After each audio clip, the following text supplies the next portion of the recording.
Spiritual journey में आपका स्वागत है। क्या आपने कभी पास्ट लाइफ का अनुभव किया है, या फिर कभी आप ऐसी जगह पर गए हैं आपको लगता है कि मैं पहले भी यहाँ पर आया हूँ, या फिर कोई एक ऐसा सपना जो आपको बार बार आता हो, या फिर कोई ऐसा डर आपको लगा रहता हो, जैसे पानी से कोई डर लगता है, ऊंचाई से कोई डर लगता है, एक्सीडेंट होने से कोई डर लगता है, बिना वजह, कोई वजह भी नहीं है, आपको डर लगा रहता है। या कोई ऐसी क्रिएटिविटी जो आपने सीखी नहीं है लेकिन आप माहिर हैं उसके, जैसे पियानो बजाना या कोई कुछ भी ऐसा। तो ये सारी चीज़ें पास्ट लाइफ के साथ कनेक्टेड होती हैं ज़्यादा करके। अभी मैं आपके साथ डॉक्टर ब्रेन वेस के बारे में थोड़ा सा बताऊंगी। डॉक्टर ब्रेन वेस अमेरिकन साइकियाट्रिस्ट हैं। इन्होंने बहुत सारी बुक्स लिखी हैं पास्ट लाइफ रिग्रेशन पर, लेकिन इनकी एक book many lives many master बहुत अच्छी बुक है। अगर आपको थोड़ा सा भी पास्ट लाइफ में जानने की क्यूरियोसिटी है तो आप इस बुक को पढ़ें। इसमें इन्होंने बहुत सारे बच्चों पर भी रिसर्चेस की है। उन बच्चों ने उन सारे गांव कहाँ रहते थे, उनके नाम क्या थे, जो कभी भी वहाँ गए ही नहीं है। इवन इन्होंने कुछ ऐसा भी देखा, जैसे कई बच्चे उस जगह पर जो उनके कल्चर में ही नहीं आते थे, उस जगह पर भी इन्होंने कुछ ऐसी रिसर्चेस की हैं। तो आप इस बुक को ज़रूर पढ़ें। और स्पिरिचुअलिज्म में भी इस चीज़ का काफ़ी जिक्र है, जैसे श्रीमद् भगवत गीता में जब कृष्ण जी ने अर्जुन को कहा कि हे अर्जुन, तीर मार इनको, तो फिर अर्जुन कहने लगे, हे भगवान, ये तो मेरे अपने हैं, मैं अपनों को कैसे मारूं। तब फिर श्री कृष्ण जी ने अपने सीने को खोला और कहा कि देखो, ये सब मरे हुए हैं, प्रकृति ने ये काम कर दिया है। तब फिर अर्जुन ने उनको तीर मारा था। ऐसे ही सिख धर्म में श्री गुरु ग्रंथ साहब के पन्ना नंबर 526 पर एक वाक्य है कि अरे भाई गोविंद नाम मत विसरे। इसमें कहा गया है कि अंतकाल जो लक्ष्मी सिमरे।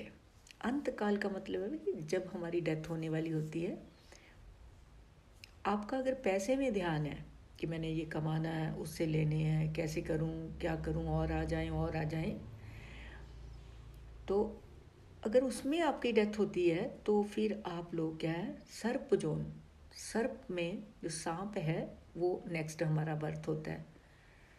अंतकाल जो स्त्री सिमरे, अगर ऐसे क्रॉसिटी रहती है कि कोई लेडीज़ के इच्छुक जो होते हैं, तो फिर आप विश्वा आपको बनना होगा। तो ऐसा श्री गुरु ग्रंथ साहब में भी इसका जिक्र है। तो अगर आप चाहते हैं कि मैं अपना पिछला जन्म देखूं, उसके लिए मैं आपको एक छोटी सी टेक्निक बताती हूँ। एक तो 15 मिनट का आपने ध्यान करना है। उससे क्या होगा, आपका ना माइंड रिलैक्स होगा, तो आइडिया मेकिंग सेंस आपकी डेवलप होगी। फिर आप अपने ना विचारों को पकड़ेंगे कि कौन से विचार आ रहे हैं। आजकल तो अदरवाइज़ तो हमें पता ही नहीं होता भी हमारे कौन से विचार आ रहे हैं। अननेसेसरी थॉट आई जा रहे हैं, हम पास्ट में रहते हैं ज़्यादा करके, ये देख लिया वो देख लिया, पता ही नहीं होता क्या चल रहा है।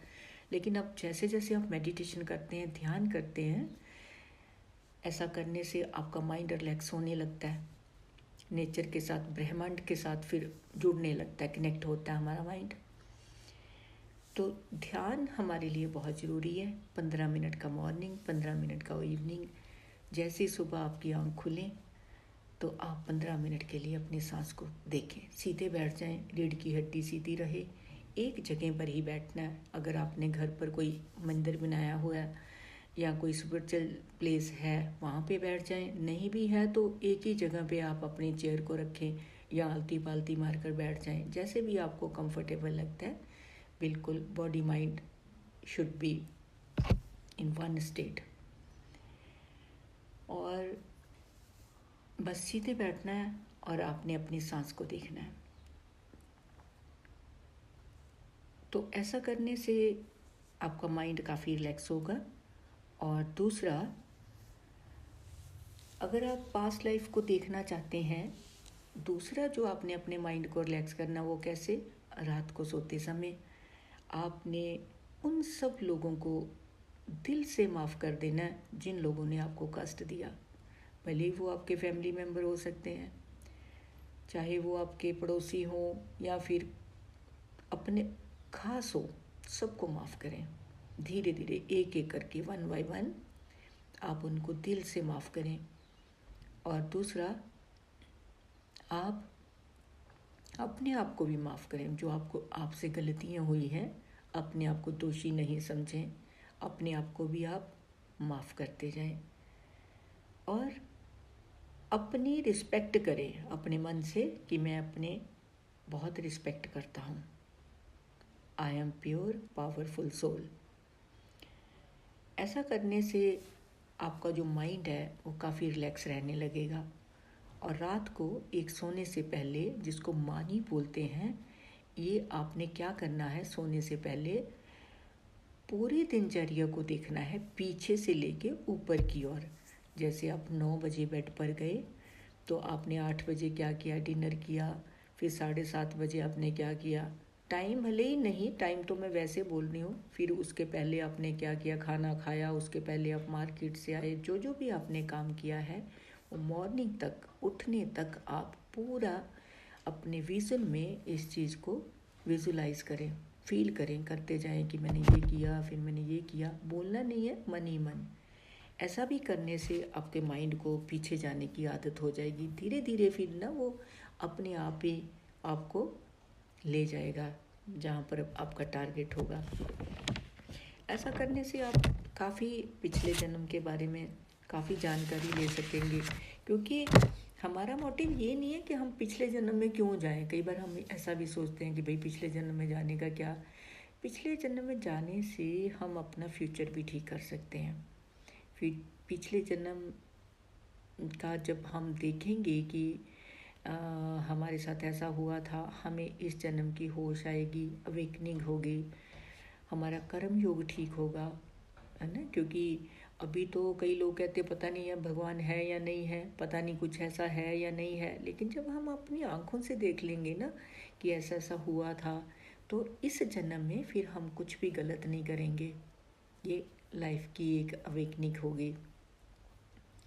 और दूसरा, हमारा जो फ्यूचर है वो भी अच्छा हो जाएगा। कई बार हमारा माइंड फ्यूचर को भी क्लिक कर जाता है कुछ लोगों का।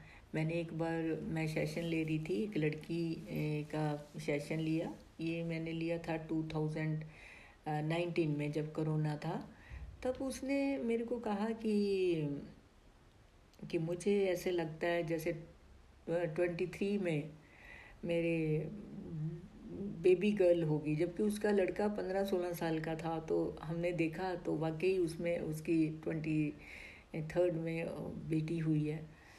तो और जैसे उसको ये भी दिखा कि उसके हस्बैंड की जॉब छूट गई है 1-2 साल, फिर वो बहुत परेशान रही।